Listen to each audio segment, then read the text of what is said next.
4월 10일 새벽 예배 말씀입니다. 오늘 말씀은 요한복음 12장 37절에서 43절까지입니다. 예수님께서 세상에 심판이 이르렀고 예수님이 있을 때에 예수님을 믿으라, 빛이 있을 때 빛을 믿으라 라고 말씀하시고 그들을 떠나 숨으셨습니다. 예수님이 비겁하고 겁먹어서 숨은 것이 아니라 아직 하나님의 일이 이루어질 타이밍이 되지 않았기 때문에 숨으신 겁니다. 우리도 하나님의 타이밍을 잘 새겨야 하겠습니다. 하나님께서 주신 일의 목적이 분명하다고 해서 아무 때나 해도 되는 것이 아니라 하나님께서 또한 원하시는 타이밍을 포착하고자 애쓰고 애써야 할 것입니다.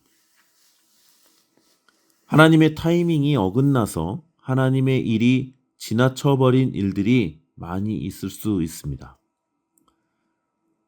다윗도 이미 기름 부음을 받은 왕이었음에도 불구하고 하나님께서 정하신 타이밍이 아니었기 때문에 미친 척하며 지내기도 하고 이리저리 쫓겨다니면서 그렇게 어려움을 당하면서도 하나님을 원망하지 않았던 것입니다.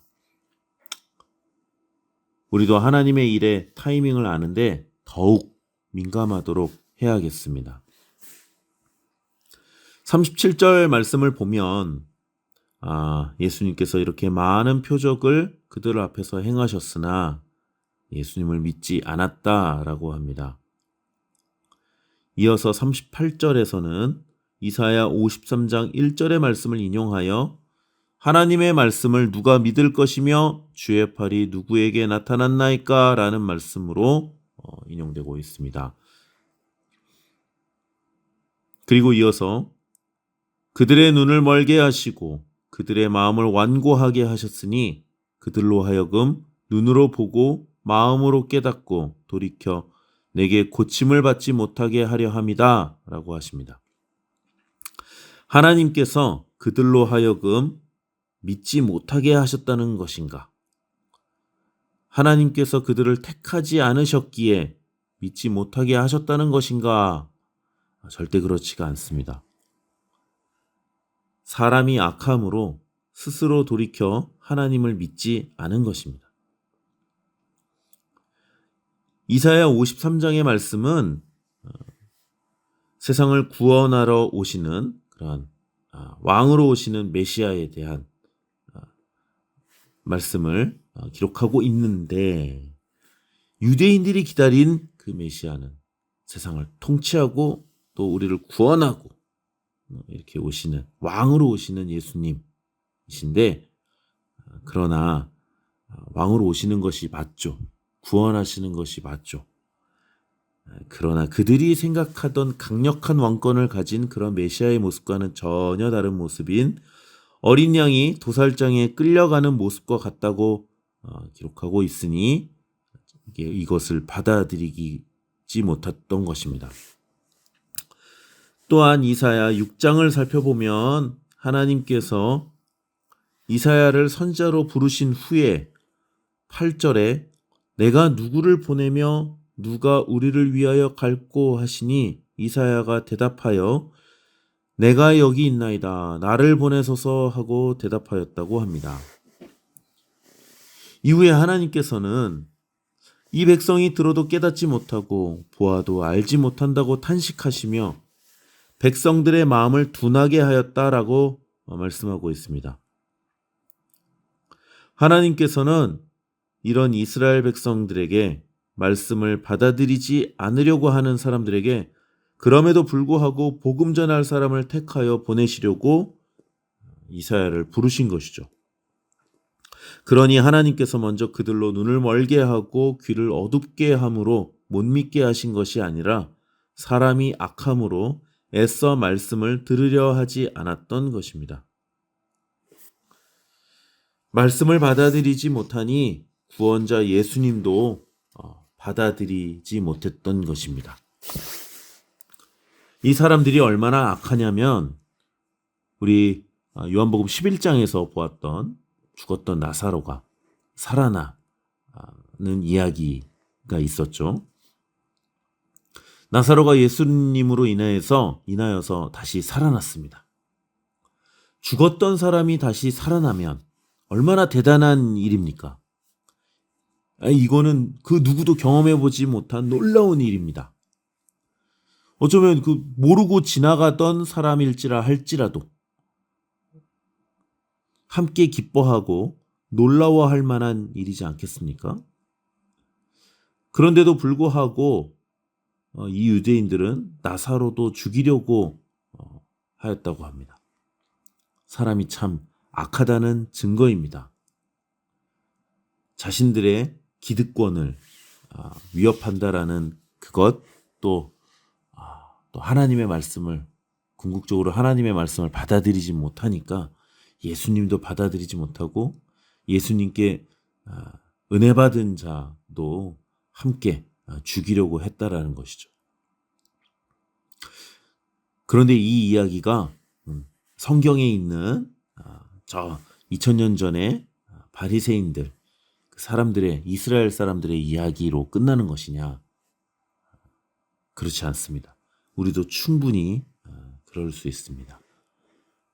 사람은 하나님의 은혜가 없으면 언제든지 이처럼 악해질 수 있습니다. 우리도 충분히 이러한 모습으로 변질되어질 수 있다라는 것이죠. 그래서 우리의 믿음 생활에서는 성령 충만이 매우 매우 중요한 것입니다.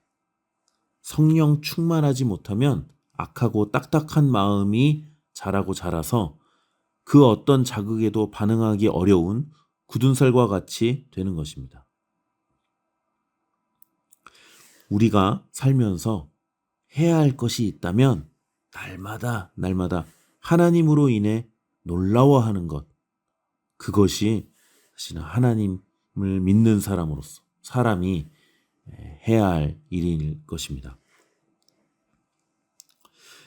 예전에 저와 함께 믿음 생활했던 많은 선후배들 중에서도 하나님의 말씀을 받아들이지 못하니까, 은혜가 없고 은혜를 받지 못하니까 날마다 갈수록 딱딱한 마음으로 점점 바리새인들과 같은 말들을 하고 행동을 했던 것들이 생각이 납니다. 우리는 절대 딱딱한 마음이 되지 않도록 해야겠습니다. 42절을 보면 관리 중에도 예수님을 믿는 자가 많았다고 합니다. 그런데 그들은 바리새인들 때문에 드러나게 말하지 못하였다고 하는데, 이는 출교를 당할까 두려워했다는 것이죠. 유대 종교 사회에서 출교를 당한다는 것은 그들의 지위를 잃는 것은 물론이거니와 경제 사회적으로 살 수 없게 된다는 것을 의미하게 되는 것입니다. 그래서 그들은 하나님의 영광보다 사람의 영광을 더 소중하게 생각했기 때문에 드러내놓고 말하지 못하였다는 것이죠. 이미 우리는 요한복음 4장에서 사마리아 여인, 또 9장에서는 날 때부터 맹인된 사람, 그러한 말씀을 보았습니다. 이들과 비교해 보면 그들은 예수님을 만나고 그들의 믿음을 고백하여 비난받는 것에 대한 두려움 없이 어쩌면 그들을 외면할 만한 그러한 사람들이 있는 동네로 다시 들어가서 예수님을 만난 사실을 당당하게 힘있게 증거했던 것입니다. 그러나 관리들은 그 증거가 확실하지 않았기 때문에, 그리고 그들은 예수님을 따르기에는 버려야 할 것들이 많았기 때문에 예수님을 드러내어 말하고 따르지 못했던 것입니다. 우리도 예수님을 만난 확실한 증거들이 있어야 하겠습니다. 지금은 우리에게 그 증거들이 더 확실하여지고 많아져야 하는 때여야 되겠습니다. 예수님을 만난 확실한 증거가 없으므로 믿음이 시들해지고 미지근하여 사람들에게 또렷하게 말해내지 못하고 있는 것은 아닌가 또 돌이켜 봐야 되겠습니다. 지금은 정말 은혜의 때가 분명합니다. 지금 예수 그리스도의 은혜를 충만히 받아야 합니다. 다가올 때를 위해서 우리가 준비해야 할 것은 돈도 아니고 건강도 아니고 명예도 아니고 오직 믿음이어야 할 것입니다. 그것도 강한 믿음이어야지만 우리가 마지막 때를 정말 담대히 이겨낼 수 있는 주의 군사로, 주의 종으로 또 우리가 그 때를 맞이할 수 있을 것입니다. 날마다 성령 충만함으로 그 믿음이 뜨거워지는 주의 종들이 다 되시길 바라겠습니다. 기도하겠습니다. 하나님 아버지 감사합니다. 오늘도 우리에게 이렇게 요한복음의 말씀을 또 보게 하시니 감사합니다.